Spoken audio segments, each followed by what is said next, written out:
बहनों की लालची भाभी। करिश्मा, रेशमा और मनीषा 3 बहनें हैं। उनका एक भाई भी है, मयंक। मयंक अपनी बहनों को बहुत प्यार करता है, लेकिन मयंक की पत्नी सविता इस मामले में मयंक से बिल्कुल ही अलग है। वो अपनी ननदों का जितना बुरा कर सकती है उतना बुरा करती ही रहती है और अपनी ननदों पर हुक्म भी चलाती है। करिश्मा, करिश्मा, तुमने अभी तक नाश्ता नहीं बनाया? तुम्हारे भैया को ऑफिस जाने में देर हो रही है। हाँ भाभी, बस अभी बनाती हूँ। करिश्मा, तुम ये ढीलापन छोड़ दो। कल को पराये घर जाना है। वहाँ अगर तुम इस तरह से काम करोगी तो लोग क्या कहेंगे कि माँ ने और भाभी ने कुछ सिखाया नहीं। और तुम्हारी दोनों बहनें कहाँ है? रेशमा मार्केट गई है और मनीषा सो रही है। क्या? सुबह के 8 बज रहे हैं और ये महारानी अभी भी सो रही है? ये कहते हुए सविता अपनी सास दुर्गा देवी के पास जाती है। माँ जी, देख रही हो अपनी बेटियों के तौर तरीके? क्या हुआ बहू, सुबह सुबह क्या कर दिया मेरी बेटियों ने? अरे एक तो अभी अभी उठकर किचन में गई है, दूसरी सुबह सुबह बाहर चली गई और तीसरी अभी तक सो रही है। क्या करूं मैं इन तीनों का, मैं तो परेशान हो गई हूँ। जाकर उठा उसे और रेशमा से मैं बात करती हूँ। सविता सीधा मनीषा के कमरे में जाती है और उससे कहती है, महारानी जल्दी उठो, सूरज सर पर आ गया है।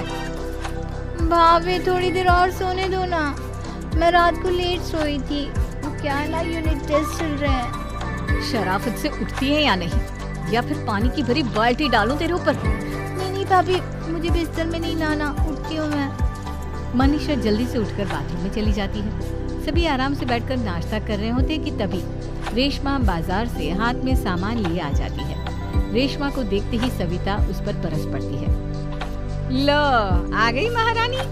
ऐसा भी क्या सामान लाना था जो सुबह आंख मलते ही बाजार की तरफ रवाना हो गई? भाभी, कल आप ही तो चीख रही थी कि घर का सारा सामान मुझे ही लाना पड़ता है, घर में किसी को भी किसी काम से कोई लेना देना नहीं है। अब मैं बाजार जाकर सामान ले आई तो आपको इस बात से भी तकलीफ हो रही है? देख रही हो माँ जी, अपनी बेटी की जुबान कैंची से भी तेज चलती है। और मयंक, आप तो कुछ कहेंगे नहीं अपनी लाडली बहन को? रेशमा, अपनी भाभी से ऐसे बात नहीं करते। चलो माफी मांगो। भैया, मैं क्यों माफी मांगू? आप भाभी से बोलिए ना कि हम पर कम हुक्म चलाया करे। हम इस घर की बेटियां हैं और आपकी पत्नी की ननद है, नौकरानी नहीं। लो कर लो बात। इनकी भलाई के लिए कुछ भी बोलो तो इन्हें बुरा लग जाता है। इस घर में यही इज्जत है मेरी। देख लो माँ जी, आपकी बेटी किस लहजे में मुझसे बात कर रही है। सविता वहाँ से चली जाती है। मयंक को बहुत गुस्सा आता है, वो भी वहाँ से चला जाता है। फिर करिश्मा रेशमा को समझाती है। रेशमा, तुम्हें भाभी से माफी मांग लेनी चाहिए थी ना। लेकिन दीदी, मैंने कुछ किया ही नहीं तो मैं माफी क्यों मांगू? हाँ रेशमा दीदी जैसे ही घर में आई, भाभी ही उन पर चिल्ला रही थी। हाँ, मैं मानती हूँ कि गलती भाभी की थी। मैं तो इसलिए बोल रही हूँ कि भाभी ने माँ को तो पूरी तरह अपने वश में कर लिया है। वो हमारी बात सुनती ही नहीं। मयंक भैया हमारे लिए हमेशा खड़े रहते हैं, इसलिए उनकी बात का मान तो तुम्हें रखना चाहिए था ना। कोई फायदा नहीं हुआ। कुछ दिनों की बात और है, भाभी उन्हें भी हमारे खिलाफ भड़का दी। फिर वो भी माँ की तरह हमारी किसी बात का विश्वास नहीं करेंगे। इसी तरह सविता अपनी तीनों ननदों को किसी न किसी बात पर परेशान करती है। एक दिन मयंक अपनी तीनों बहनों के लिए गिफ्ट लाया। करिश्मा, ये तुम्हारे लिए हार का सेट। रेशमा, तुम्हारे लिए सुंदर सी ड्रेस। मनीषा, तुम्हें किताबें पसंद है ना, तुम्हारे लिए किताबें लाया हूँ। थैंक यू भैया। थैंक यू भैया। थैंक यू भैया। करिश्मा, तुम्हारा नेकलेस कितना सुंदर है। ये भैया कहाँ से ले आए होंगे? मैंने भैया को 3 दिन पहले फोन पर ये डिजाइन दिखाया था और आज भैया ये ले आए। सविता तो अपनी ननदों के गिफ्ट्स देखकर जल गई और करिश्मा का नेकलेस तो उसे भी बहुत पसंद आया था। अपनी बहनों के लिए कितना अच्छा नेकलेस लेकर आए हैं, मुझे कभी कोई गिफ्ट नहीं दिया। मैं आज ही ये हार चुरा लूं। रात में सविता करिश्मा का हार चुरा लेती है और इसी तरह उसे अपनी ननदों की जो भी चीज अच्छी लगती वो उसे मांगती नहीं, बल्कि रात के अंधेरे में चुरा लेती। इसी तरह दिन बीतते गए और सविता ने मयंक के दिल में भी उसकी बहनों के लिए नफरत पैदा कर दी। एक दिन मयंक ने करिश्मा और रेशमा के लिए रिश्ता देखा और ये बात उसने घर में सबको बताई। माँ, करिश्मा और रेशमा के लिए बहुत अच्छा रिश्ता आया है। वो लोग कल इन्हें देखने आ रहे हैं। आप और सविता मिलकर सारी तैयारी कर लेना। ये सुनकर करिश्मा और रेशमा खुश हो जाती हैं, लेकिन सविता सोचती है, अगर इन दोनों बहनों की शादी हो गई तो घर और बाहर का काम कौन करेगा? मनीषा तो एक नंबर की कामचोर है, उससे तो किसी बात की उम्मीद लगाना ही बेकार है। मुझे इस शादी को रोकना होगा। अगले दिन सभी लड़के वालों के स्वागत की तैयारी करने में लगे होते हैं। तभी मयंक अपनी बहनों से आकर कहता है, तैयार हो गई तुम दोनों? देखो दोनों लड़के बहुत अच्छे हैं, मैं कोई कसर नहीं छोड़ना चाहता, इसलिए तुम उनके सामने अच्छे से बिहेव करना और अपनी भाभी से लड़ने मत लग जाना। करिश्मा, तुम वो नेकलेस पहन लो ना जो मैं तुम्हारे लिए लाया था।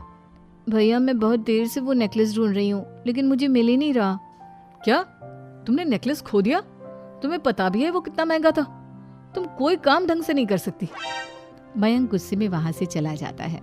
थोड़ी देर बाद लड़के वाले भी आ जाते हैं। वो दोनों बहनों को पसंद कर लेते हैं और रिश्ता पक्का हो जाता है। लेकिन सविता के दिमाग में तो कुछ और ही खिचड़ी पक रही थी। वो पंडित जी के पास करिश्मा की कुंडली लेकर जाती है और उन्हें पैसे देकर करिश्मा की कुंडली बदलवा देती है। जब लड़के वालों के पास करिश्मा की कुंडली जाती है तो वो दुर्गा को फोन करते हैं। बहन जी, हमने करिश्मा की कुंडली अपने पंडित जी को दिखाई थी।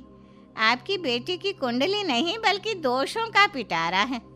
देखिए, मैं और मेरे पति इन सब बातों में बहुत विश्वास करते हैं, इसलिए हम आपकी बेटी से अपने बेटे की शादी नहीं करा सकते। इस तरह करिश्मा का रिश्ता टूट जाता है और सभी घर वालों को बहुत दुख होता है।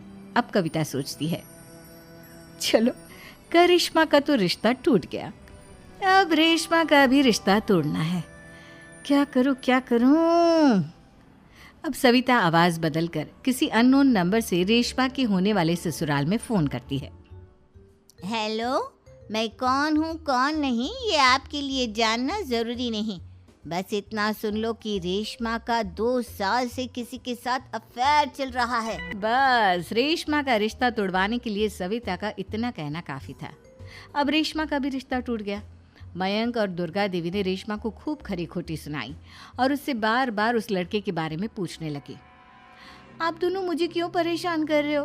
अरे कोई लड़का होगा मेरी लाइफ में तो मैं बताऊंगी ना, जब कोई है ही नहीं तो कहाँ से लाऊं मैं कोई लड़का? तो तेरे होने वाले ससुराल वालों को फोन किसने किया था?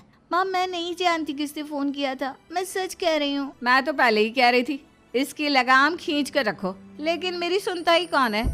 आप चुप रहिए भाभी, ये सब आपका ही किया धरा है। अब तीनों बहनों को विश्वास हो जाता है कि ये सब उनकी भाभी ही कर रही है। तीनों बहनें अपनी भाभी को सबक सिखाने के लिए एक वकील कर लेती है और घर में हिस्सा मांगना। देखो भैया, माँ बाप की जायदाद में जितना बेटों का हक होता है उतना ही बेटियों का, इसलिए इस घर के 4 हिस्से होंगे और हमें अपना हिस्सा चाहिए। मैंने तुम्हारे लिए क्या क्या नहीं किया और तुम इस घर में हिस्सा मांग रही हो? भैया, आप और माँ हम बहनों की कोई बात नहीं सुनते हो और भाभी हमारी शादी नहीं होने देगी क्योंकि उन्हें लगता है कि आप हमारी शादी में ज्यादा पैसा लगाओगे और उन्हें हम जैसी फ्री की नौकरानी कहाँ मिलेगी। तो हम भाभी के साथ तो रह नहीं सकते, हम बहनों को अपना हिस्सा चाहिए। अरे तुम्हें शर्म आनी चाहिए अपनी भाभी पर ऐसा इल्जाम लगाते हुए। वो तुम्हारे बारे में कितना सोचती है। हाँ माँ, भाभी हमारे बारे में बहुत सोचती है। दिन रात बस यही सोचती रहती है कि किस तरह से अपनी तीनों ननदों को परेशान करूं और कभी मुझे पढ़ने भी नहीं देती। दोनों बहनों का रिश्ता भी तो इन्होंने ही तोड़वाया है और रात में हमारे कमरे में आकर हमारी चीजें भी चुराती हैं। इसी तरह सविता की तीनों ननदें अपनी बात पर अड़ी रही। अब कोर्ट में तारीख भी शुरू हो गई। जब सविता को लगा कि उसकी तीनों ननद इतनी आसानी से नहीं मानने वाली, तो उसने अपने पति और सास को सारी सच्चाई बता दी और अपनी तीनों ननद से माफी मांगी। मयंक और दुर्गा को भी अपनी गलती का एहसास हो गया। अब सविता खुद करिश्मा और रेशमा के लिए अच्छा रिश्ता ढूंढती है और उनकी शादी करवाती है।